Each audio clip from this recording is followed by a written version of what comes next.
দাদা বলছি, আলিপুরদুয়ারে এই সাংবাদিক নিগ্রহ 24 ঘন্টা পেরিয়ে গেলেও কোনো পদক্ষেপ এখন পর্যন্ত দেখা যায়নি, কি বলবেন?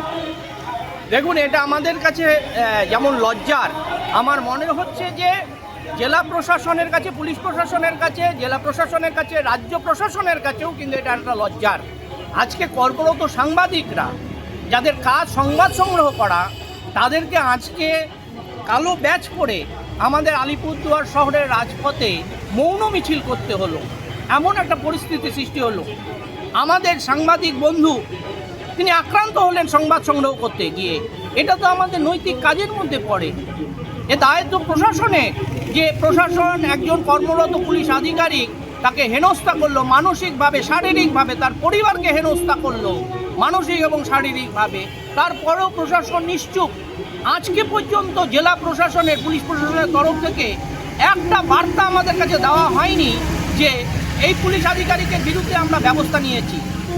তাকে কেন আড়াল করা হচ্ছে? কিসের জন্য আড়াল করা হচ্ছে? তিনি একজন কর্মরত সাংবাদিককে হেনস্থা করছে। এ লজ্জা কি আমাদের?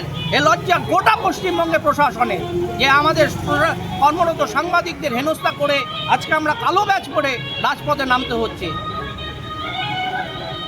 আপনাদের আগামী দিনে কি করবেন যে যদি কোনো পদক্ষেপ না নেওয়া হয়? দেখুন, প্রশাসনের কাছে আমরা আশাবাদী যে নিশ্চয়ই প্রশাসন উপযুক্ত ব্যবস্থা নেবে।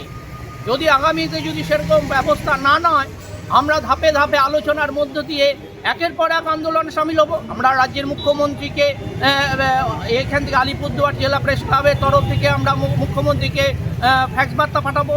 আমরা রাজ্যের স্বরাষ্ট্র সচিবকে ফ্যাক্স বার্তা পাঠাবো। আমরা এর পরবর্তীতেও যদি কোনো কাজ না হয়, পরবর্তীতে যা যা করণীয়, কেন আমাদেরকে রাস্তায় নেমে কাজ করতে হয়। আমরা আজকে পুলিশ প্রশাসনের কাছ থেকে আমরা যদি এই ধরনের আঘাতপ্রাপ্ত হই, তাহলে আগামী দিনে সামনে নির্বাচন, যদি রাজনৈতিক দলগুলোর কাছে যদি আমরা এই আঘাতপ্রাপ্ত হই, আমরা কার কাছে যাব? আমরা কার কাছে যাব? প্রশাসনের কাছে তো যাব।